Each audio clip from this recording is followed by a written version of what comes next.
RS coaching centre में आप लोगों का स्वागत है। आज हम लोग फिर क्लास 12th का इतिहास का कुछ क्वेश्चन को यानी लेकर आए हैं।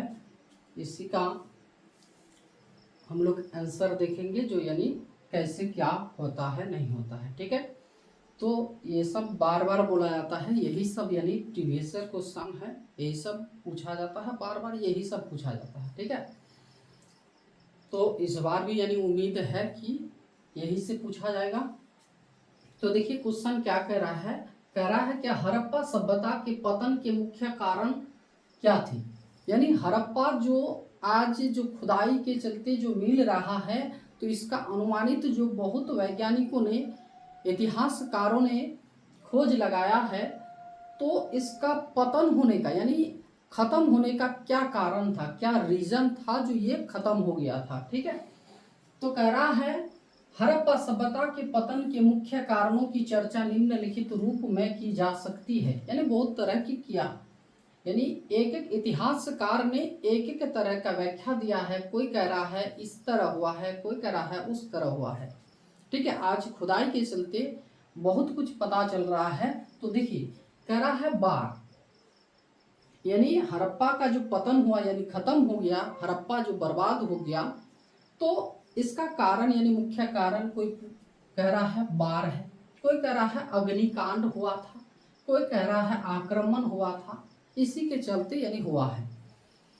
तो बाढ़ का कह रहा है इस मत के अनुसार हड़प्पा सभ्यता के प्रमुख नगर नदियों के ही किनारे थे, अतः बाढ़ द्वारा इनका पतन हुआ होगा। ये नहीं कहा यानी हुआ है, यानी ऐसा अनुमान लगाया गया है।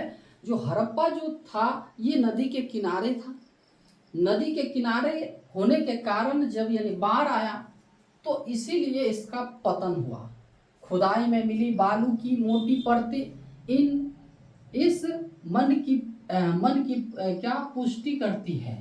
जब खुदाई हो रहा है अभी, तो खुदाई जो किया जा रहा है, तो उसमें जो परत जो बालू का, मिट्टी का, कंकर का, ये सब का जो परत है, खुदाई में मिली बालू की मोटी परतें, इन्हीं के कारण यानी कह रहा है क्या ये बाढ़ हुआ था, जिसके कारण बहुत यानी मिट्टी बालू आकर इस पर क्या हो गए थे, दब गए थे। ठीक है, ये हड़प्पा को दबा दिया था। तो कोई ऐसा कह रहा है, कोई क्या कह रहा है अग्निकांड हुआ था, यानी कह रहा है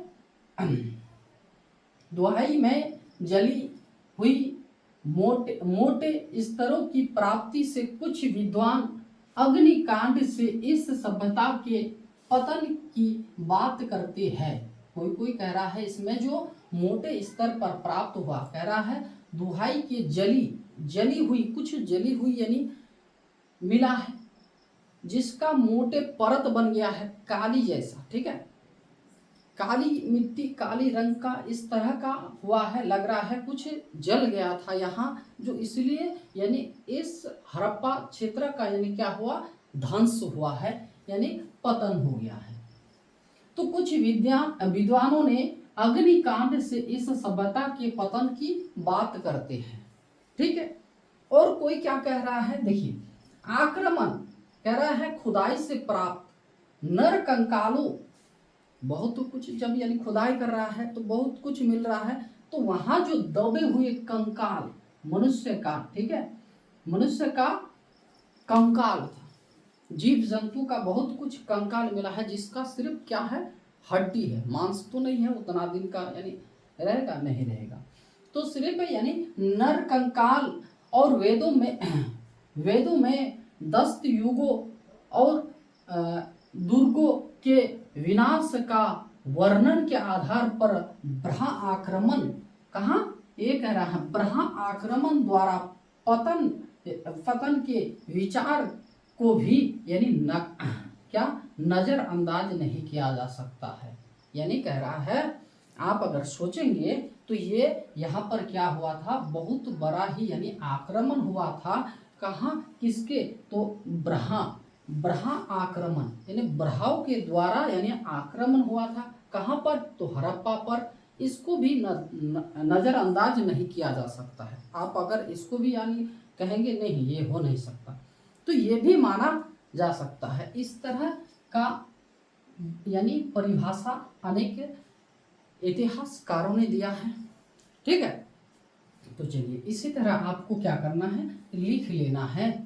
यानी जैसे हम तो छोटा करके दे दिए है आपको शॉर्ट करके, और इसमें ज़्यादातर उतना नंबर नहीं देता है, इसमें 2 नंबर का। ठीक है, ये 2 नंबर देता है, इसको यानी क्या लघु माना जाता है। चलिए नेक्स्ट क्वेश्चन क्या कह रहा है, कह रहा है क्या महावीर के उपदेशों का वर्णन करें। ये जैन धर्म के महान महान जो इसको मानोगे तो एक तरह बहुत ही ज्ञानी भगवान का रूप भी मान सकते हो महावीर। तो ये जो थे जैन धर्म के कितने, तो 24वें तीर्थंकर थे। ज्यादातर यही पूछा जाता है, महावीर स्वामी जैन धर्म के कितने तीर्थंकर थे, तो आंसर लिखिएगा 24वें तीर्थंकर थे। ठीक है, और इसका महावीर स्वामी का जो जन्म जो हुआ था तो कितना 468 ईस्वी पूर्व हुआ था। जन्म दिल्ली कह रहा है, जन्म 468 ईस्वी पूर्व। ठीक है, इस तरह लिख लेना है। और कह रहा है महावीर स्वामी ने लोगों को जीवन का सरल मार्ग दिखाया, यानी जिंदगी जो जीते हैं इसके लिए यह सरल यानी सरल मार्ग दिखाया। आप इस रास्ते से आप जिंदगी जी सकते हैं, उतना दिक्कत होने वाला नहीं है। तो सरल मार्ग दिखाया, रास्ता दिखाया। उनके अनुसार मनुष्य का यानी क्या चित्रण अर्थात शुद्ध ज्ञान और शुद्ध चरित्र और शुद्ध दर्शन का पालन करना चाहिए। तो मनुष्य को यही बताया, मनुष्य का चित्रण चरित्र जो लोगों का अर्थात यानी बुद्धि शुद्ध ज्ञान और शुद्ध चरित्र और शुद्ध दर्शन का पालन करना चाहिए। इसमें जैन धर्म में ये बताया गया है आपको, आप तो कार्य करते ही है लेकिन धर्म के अनुसार भी कुछ बताया है। आप क्या कीजिए, शुद्ध ज्ञान प्राप्त कीजिए, जो सो नहीं, यानी बेईमानी नहीं कीजिए। ठीक है, शुद्ध चरित्र होना चाहिए आपका, शुद्ध दर्शन जो भी देख रहे हैं उसमें आप यानी नेगेटिव ना सोचिए, हमेशा पॉजिटिव सोचिए। पालन करना चाहिए। उन्होंने मोक्ष प्राप्ति के लिए समझते कि पशु, देखिए मोक्ष प्राप्ति के लिए, ज्ञान की प्राप्ति के लिए, उन्हें स्वर्ग की प्राप्ति के लिए, ठीक है, अपने जीवन का जो स्वर्ग में हम लोग जो स्वर्ग बोलते हैं, ठीक है, स्वर्ग की प्राप्ति के लिए मनुष्य को यानी पशु वायु अग्नि वृक्ष आदि का सभी वस्तुओं में आत्मा होते हैं। ये बता रहा है क्या, यानी महावीर स्वामी बता रहे हैं पशु में क्या होते हैं, आत्मा होते हैं, वायु में आत्मा होते हैं, अग्नि में आत्मा होते हैं, वृक्ष में आत्मा होती है। तो इन्हीं सब को हमें क्या करना चाहिए, ये नहीं सोचना चाहिए ये मनुष्य नहीं है जो इनका हम संहार करें, इसको हम खत्म करें, इसको बर्बाद करें, ये नहीं। इसमें भी क्या है, आत्मा है, इसमें भी जान है, आदि सभी वस्तुओं में आत्मा है और इन्हें कष्ट नहीं देना चाहिए। इनको क्या नहीं देना चाहिए, कष्ट नहीं देना चाहिए। ये महावीर स्वामी के उपदेश है।